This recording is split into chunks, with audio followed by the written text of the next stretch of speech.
ये है आचार्य चाणक्य की चाणक्य नीति का 7वां अध्याय, जिसमें आचार्य चाणक्य ने कुछ बातें कही हैं। चलिए आइए उन्हें एक एक कर जान लेते हैं। आचार्य चाणक्य ने पहली बात ये कही है कि उन्होंने ये बोला है कि एक बुद्धिमान व्यक्ति को चाहिए कि वह अपने पैसों के बर्बाद हो जाने की बात, किसी तरह की टेंशन या फिर घर में किसी प्रकार का कलह या फिर किसी इंसान से ठगे जाने और खुद को किसी दूसरे से अपमानित होने की ये जो बातें हैं, ये कभी भी किसी दूसरे से साझा नहीं करनी चाहिए। क्योंकि जिस वक्त आप ये बात किसी दूसरे को बता रहे होंगे, वो उस वक्त तो आपको ऐसा दिखाएगा कि मैं आपकी फीलिंग को समझ रहा हूँ, लेकिन वो आपकी पीठ पीछे मजाक भी बनाएगा। आचार्य चाणक्य ने दूसरी ये बात कही है कि जो इंसान पैसे रुपयों के लेन देन में, विद्या या फिर किसी कला को सीखने में, खाने के समय व्यवहार में लज्जाहीन होता है या कह लो संकोच नहीं करता, वो ज़्यादा खुश रहता है। आचार्य ने अगली तीसरी बात ये कही है कि खुद की पत्नी, भोजन और धन, इन तीनों में इंसान को हमेशा संतोष रखना चाहिए। उसके पास जैसी भी है, जितना भी है, उसी के अंदर उसे खुश रहना चाहिए। लेकिन विद्या, परिश्रम और दान के प्रति कभी भी इंसान को संतोष नहीं रखना चाहिए। बैल से 5 हाथ, घोड़े से 10 हाथ और हाथी से 100 हाथ दूर रहने में ही इंसान की भलाई है। पशुओं से इंसान उचित दूरी बनाए रखे तो वह उसके लिए किसी तरह से कोई भी नुकसान नहीं पहुंचाएगा।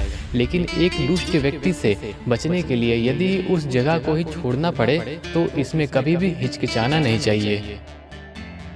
आचार्य चाणक्य ने अगली 5वीं बात ये कही है कि हाथी को अंकुश से काबू में किया जाता है, घोड़े को चाबुक मार के उसे सीधे रास्ते पर लाया जाता है, उसी तरीके से सींग वाले जानवरों को डंडा मार के सीधा किया जाता है। लेकिन जो दुष्ट व्यक्ति होता है उसके लिए हाथ में तलवार रख कर उसे सीधे रास्ते पर लाने की कोशिश करनी चाहिए। अगर वह फिर भी ना माने तो उसे खत्म करने में ही इंसान की भलाई होती है। ब्राह्मण को भोजन करने के बाद सुकून मिलता है, मोर को बादल गरजने पर सुकून मिलता है, एक सज्जन व्यक्ति को दूसरे के विकास और खुशी में ही सुकून मिलता है। पर एक दुष्ट व्यक्ति ठीक इसके उल्टा होता है, उसे लोगों को मुसीबत में देख खुशी मिलती है। आचार्य ने अगली 7वीं बात ये कही है कि राजा की ताकत और शक्ति उसकी पूरी सेना में होती है। जिस भी राजा की सेना फुर्तीली होगी वह अपने देश की सुरक्षा कर सकेगी। पर इसके साथ साथ राजा का भी शारीरिक रूप से ताकतवर होना जरूरी है, क्योंकि राजा सेना की प्रेरणा का कारण होता है। ब्राह्मण की ताकत उसका ज्ञान होता है और स्त्री की ताकत फुर्तीले शरीर और यौवन के साथ साथ उसके अच्छे स्वभाव में भी होती है। अगर ये दोनों स्त्री में ना हो तो स्त्री का प्रभाव धीरे धीरे खत्म हो जाता है या फिर कह लो लुप्त हो जाता है। आचार्य के अनुसार व्यक्ति को ज्यादा सरल और सीधे स्वभाव का भी होना नहीं चाहिए, इससे बाकी लोग उसे कमजोर और बेवकूफ़ समझेंगे और वक्त आने पे मनोरंजन के लिए उसे सताएंगे भी, जबकि टेढ़े व्यक्ति से हर कोई बचने की कोशिश करता है।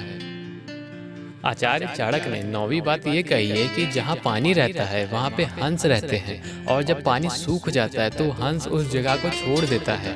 व्यक्ति को हंस की तरह स्वार्थी नहीं होना चाहिए, क्योंकि वो कभी उसे छोड़ देता है और कभी उस पर आश्रित होता है। आचार्य से ठीक नहीं मानते, सिर्फ सुख में ही नहीं दुख में भी साथ नहीं छोड़ना चाहिए।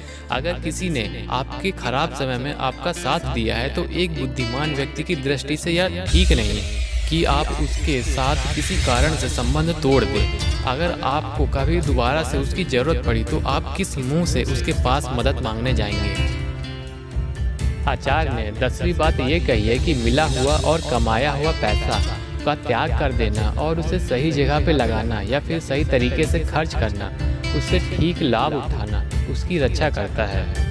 जिस तरह से तालाब में भरा हुआ पानी बदबू करने लगता है, अगर उस पानी को निकाल दिया जाए तो उस जगह पे साफ सुथरा पानी आ जाएगा और वो बदबू नहीं करेगा। ठीक इसी तरीके से पैसों के साथ भी होता है। अगर आप पैसे को बैंक में सिर्फ रखे रहेंगे तो वक्त के साथ महंगाई बढ़ेगी और आपके पैसे की वैल्यू धीरे धीरे घटती जाएगी। इस वजह से आचार्य चाणक्य ये कहना चाह रहे हैं कि आप अपने पैसे को रखिए, जितना आपको इमरजेंसी में काम आए उतने पैसों को आप रखिए और सब पैसों को आप किसी में इन्वेस्ट कर दीजिए, जो कि आपको भविष्य में काफ़ी अच्छे रिटर्न्स भी दे सकता है। यह एक काफ़ी कड़वा सच है इस दुनिया का कि जिसके पास पैसा है दुनिया उसी को अपनाना चाहती है, और जिसके पास पैसा नहीं है उससे कोई भी मतलब नहीं। पैसे वाले व्यक्ति के भाई बंधु काफ़ी आराम से बन जाते हैं, उनके दोस्त भी काफ़ी ज़्यादा होते हैं। और जो पैसे वाले लोग होते हैं उनका पूरा जीवन मतलब आदर के साथ निकलता है।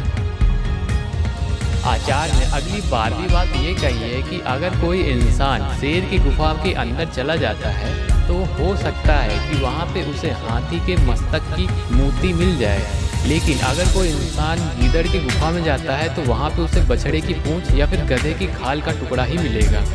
इस लाइन से आचार्य चाणक्य यह कहना चाह रहे हैं कि साहसी और सूरवीर व्यक्ति की संगति में खतरा और भय तो है, फिर भी वहाँ पे रत्न मिलते हैं, लेकिन एक दुष्ट और कायर और ठग की संगति में रहने वाले लोगों को कुछ भी हाथ नहीं लगता, और अगर कुछ भी मिल गया तो वो उनके किसी भी काम का नहीं।